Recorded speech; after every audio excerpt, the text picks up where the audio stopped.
Ladies and gentlemen, welcome to Chanel Jasmine, the best novel Chanel for romantic stories. Hai guys, selamat datang di channel Jasmine, channel terbaik untuk menyimak novel-novel romantis. Mohon dukung channel ini dengan subscribe, like dan share video-video yang ada di channel ini. Terima kasih.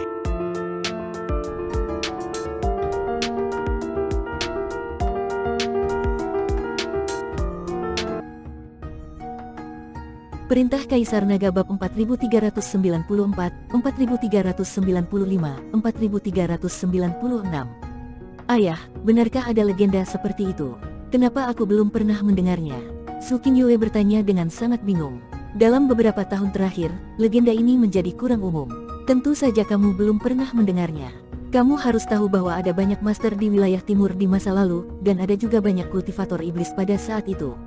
Hanya saja dengan berdirinya aliansi penyegel iblis, kelangsungan hidup para kultivator iblis sangat terancam, dan perlahan-lahan para kultivator iblis itu menghilang. Dikatakan bahwa orang-orang ini bersembunyi di dunia lain. Beberapa orang mengatakan bahwa mereka telah membuka dunia rahasia bagi para kultivator iblis untuk bersembunyi, tetapi tidak ada yang tahu dengan jelas apa yang terjadi.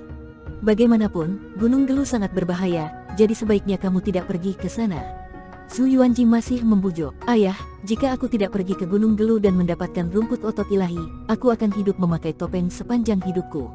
Su Qingxiu berkata dengan cemas. Jika dia tidak bisa memanfaatkan kesempatan ini, dia mungkin tidak akan pernah bisa melepas topeng di wajahnya. Bahkan jika dia mendapatkan rumput otot ilahi saat itu, tidak ada gunanya tanpa bantuan apoteker seperti Dev. Zhu Yuanji terdiam, tidak tahu apa yang akan dia bicarakan. Tuan Zhu, jangan khawatir. Aku akan menjaga Nona Zhu dengan baik. Kami akan kembali segera setelah kami mendapatkan rumput otot ilahi. Tidak akan ada bahaya. Dev mengikuti Zhu Yuanji dan berkata. Ketika Zhu Yuanji mendengar ini, dia hanya bisa mengangguk setuju. Dia telah melihat kemampuan Dev sebelumnya. Bahkan Qi Heng di alam Mahayana dibunuh dengan pedang. Dev membawa Su Qingxiu dan Ji Yun, lalu meninggalkan kota Zujia dengan pesawat. Gunung Geluh berjarak ribuan mil dari kota Zujia, dan Gunung Geluh lebih dekat dengan wilayah utara, dengan sebagian pegunungan membentang hingga ujung paling selatan wilayah utara. Namun saat Dev dan yang lainnya sedang menuju Gunung Geluh dengan pesawat roh, fenomena aneh di atas Gunung Geluh tiba-tiba berubah. Terlihat seberkas cahaya putih yang tampak keluar dari gunung, dan langit di atas seluruh wilayah timur mulai menjadi ilusi. Dalam cahaya itu, sepertinya ada auman kuda emas dan besi, dan suara perang. Semua kultivator di wilayah timur tertarik dengan fenomena ini. Apakah ini dunia lain dalam legenda? Su Qingxiu berkata dengan kaget saat dia melihat fenomena aneh di langit dan di bumi. Tuan Chen, apakah ada peninggalan di Gunung Geluh? Ji Yun juga melihat penampakan itu dan bertanya. Dev melihat melalui jendela pesawat pada fenomena aneh langit dan bumi di luar, lalu perlahan menggelengkan kepalanya dan berkata, ini bukanlah reruntuhan, juga bukan dunia lain. Ini adalah medan perang tempat para dewa dan iblis bertarung. Sepertinya medan perang para dewa dan iblis di sini telah menjadi area terlarang sebelumnya. Saat ini karena larangan tersebut telah melemah, menyebabkan aura medan perang para dewa dan iblis terekspos. Medan perang antara dewa dan iblis. Aku tidak menyangka ada medan perang antara dewa dan iblis di tempat terpencil di wilayah timur ini. Ji Yun berkata dengan rasa ingin tahu. Wilayah timur tidak pernah sepi sebelumnya, tapi kemudian menjadi seperti ini. Su Qingxiu dengan cepat menjelaskan. Ayo pergi, suasana medan pertempuran para dewa dan iblis ini telah terekspos. Diperkirakan banyak orang yang akan pergi ke sana. Ayo pergi dan lihat. Dev tahu bahwa pasti akan ada banyak harta tak terduga di medan perang antara dewa dan iblis. Orang lain pasti akan mengetahuinya, jadi sekarang aura medan perang para dewa dan iblis telah terekspos, banyak orang pasti akan bergegas ke sana. Ji Yun mengangguk, mempercepat pesawatnya, dan menuju Gunung Geluh. Di saat yang sama, seorang lelaki tua bungkuk yang diikuti oleh dua kultivator iblis bersenjatakan pedang tiba-tiba muncul di wilayah timur dalam cahaya putih. Ketiga orang ini semuanya adalah anggota aliansi penyegel iblis. Setelah mendapat bantuan dari kota Kijia, mereka bertiga menggunakan formasi teleportasi untuk datang ke wilayah timur. Formasi teleportasi ini hanya dapat digunakan oleh organisasi paling kuat seperti aliansi penyegel iblis.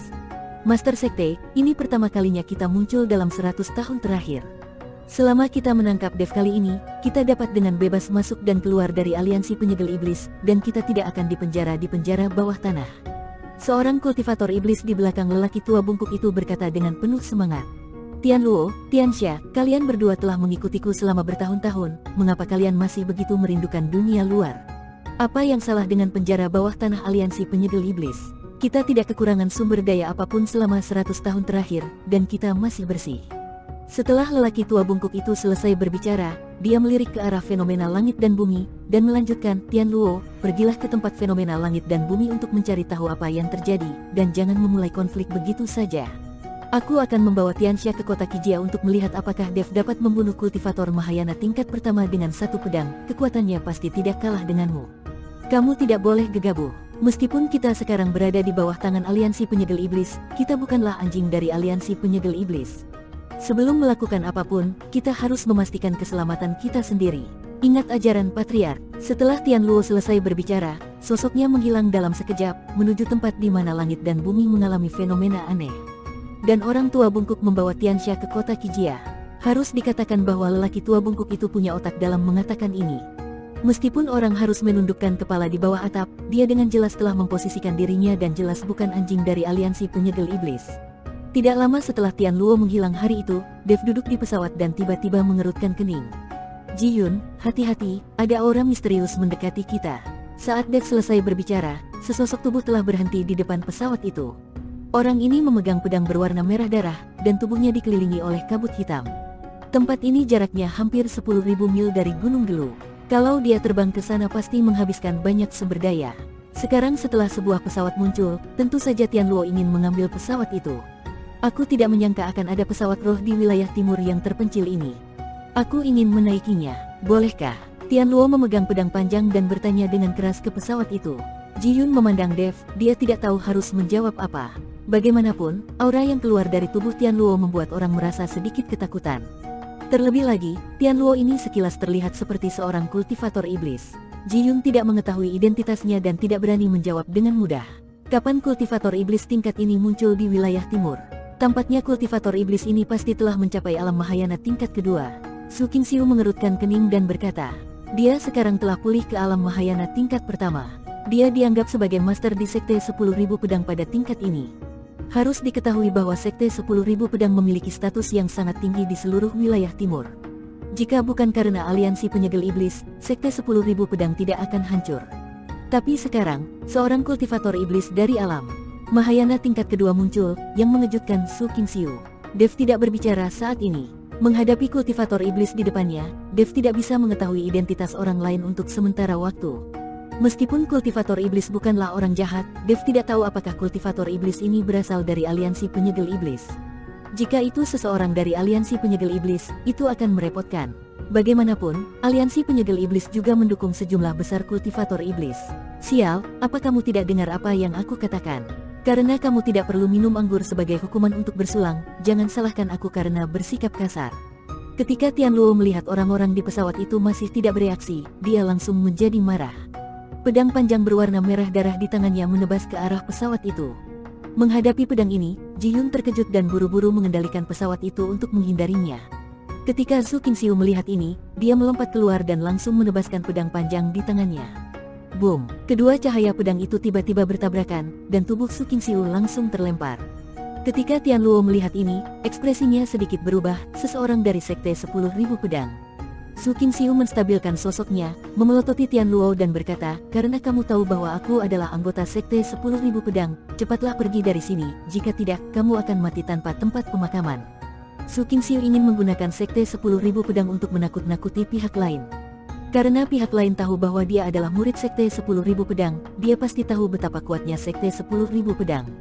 Tapi siapa sangka setelah Tian Luo mendengar ini hari itu, dia langsung tertawa dan berkata, apakah kamu ingin menggunakan nama Sekte 10.000 Pedang untuk menakutiku? Sekte 10.000 Pedang telah dihancurkan oleh aliansi penyegel iblis kita sejak lama. Apakah kamu pikir aku tidak tahu? Kamu adalah ikan yang lolos dari jaring Sekte 10.000 Pedang. Jika aku membunuhmu hari ini, itu bisa dianggap sebagai pencapaian kecil. Karena itu, Tian Luo melompat dan langsung menuju Su Qingxiu. Ekspresi Su Qingxiu berubah drastis. Dia tidak menyangka bahwa kultivator iblis di depannya sebenarnya adalah anggota dari aliansi penyegel iblis. Tapi ketika Tian Luo tiba di depan Su Qingxiu, sosok Dev langsung muncul. Dia tiba-tiba meninju. Boom! Pukulan ini memaksa Tian Luo berhenti. Apakah kamu baik-baik saja? Dev memandang Su Qingxiu dan bertanya. Aku baik-baik saja. Su Qingxiu menggelengkan kepalanya. Dev. Tian Luo terkejut saat melihat Dev muncul. Dev memandang Tian Luo. Dia sama sekali tidak terkejut karena Tian Luo mengenalnya. Hari ini benar-benar hari keberuntunganku. Aku benar-benar bertemu denganmu. Saat aku menangkapmu dan membawamu kembali ke aliansi penyegel iblis, kamu tidak hanya akan ditukar dengan hadiah sumber daya 100 tahun, tapi aku juga akan bisa datang dan pergi dengan bebas di aliansi penyegel iblis. Tian Luo sangat gembira, lalu tiba-tiba mengangkat pedang panjang di tangannya dan menebas Dev dengan keras. Pada saat ini, Tian Luo sudah lama melupakan nasihat lelaki tua bungkuk itu dan ingin menangkap Dev. Cahaya pedang meledak seketika, dan Dev melindungi Zhu Qingxiu dan mundur terus-menerus. Kekuatan alam Mahayana tingkat kedua tidak boleh diremehkan. Setelah mengantar Zhu Qingxiu ke lokasi yang aman, Dev menstabilkan sosoknya dan pedang pembunuh naga langsung muncul di tangannya. Naga itu meraung dan cahaya pedang menyala. Dan caris cahaya pedang juga meledak di tangan Dev. Boom, boom, boom. Dengan tabrakan cahaya pedang, Tian Luo merasakan kekuatan besar datang ke wajahnya, memaksanya mundur. Pedang berwarna merah darah di tangannya bergetar hebat. Anak yang baik, kamu berada di alam kesengsaraan tingkat ketujuh, tetapi kamu mampu meledak dengan kekuatan seperti itu. Jika aku tidak mengetahui kekuatanmu yang sebenarnya sebelumnya, aku akan menderita kerugian dengan serangan pedangmu itu sekarang. Tian Luo memandang Dev dengan mata sedikit fokus. Dev memegang pedang pembunuh naga dengan ekspresi serius di wajahnya, karena pria di depannya juga tidak mudah untuk dihadapi. Terlihat Tian Luo perlahan mengangkat pedang berwarna merah darah di tangannya, dan kekosongan di sekitarnya tiba-tiba mulai bergetar. Segera setelah itu, kekosongan mulai retak, dan aura merah menyerbu pedang berwarna merah darah dari retakan. Dan detik berikutnya, sosok Tian Luo tiba-tiba menghilang. Boom! Kemudian cahaya pedang tampak memancar dari kehampaan. Cahaya dingin melintas di mata Dev, dia memegang pedang pembunuh naga di kedua tangannya dan mengangkatnya ke atas. Pedang ini dipenuhi cahaya keemasan. Bersamaan dengan suara yang memekakkan telinga, seluruh kehampaan sepertinya meledak. Dev dan Tian Luo mundur pada saat bersamaan. Namun hanya sesaat kedua orang itu bergegas keluar lagi, diiringi cahaya pedang dan suara menderu. Ji Yun dan Zhu Qingxiu yang menyaksikan pertempuran itu sangat gugup. Mereka tidak tahu apakah Dev adalah lawan orang ini. Tuan Chen, izinkan aku membantumu. Setelah melihat Dev bertarung dengan lawannya untuk beberapa saat, Zhu Qingxiu maju dengan pedangnya. Meskipun Zhu Qingxiu hanya memiliki kekuatan alam Mahayana tingkat pertama, di masa sulit ini, tindakannya dapat memberikan keseimbangan ke pihak Dev. Zhu Qingxiu berubah menjadi cahaya pedang dan bergegas keluar.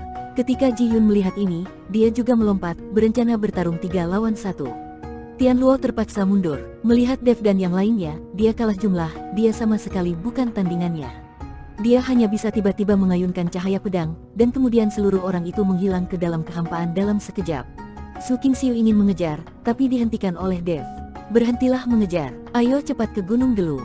Kuharap para kultivator iblis ini tidak menuju medan perang antara dewa dan iblis. Dev tahu bahwa orang ini tidak akan pernah sendirian, pasti ada pembantu. Jika beberapa pembantu dengan kekuatan yang sama atau bahkan kekuatan yang lebih tinggi datang saat ini, Dev akan menjadi terlalu pasif. Jadi Dev sekarang harus menemukan medan perang para dewa dan iblis, lalu mencarinya lagi. Bersambung.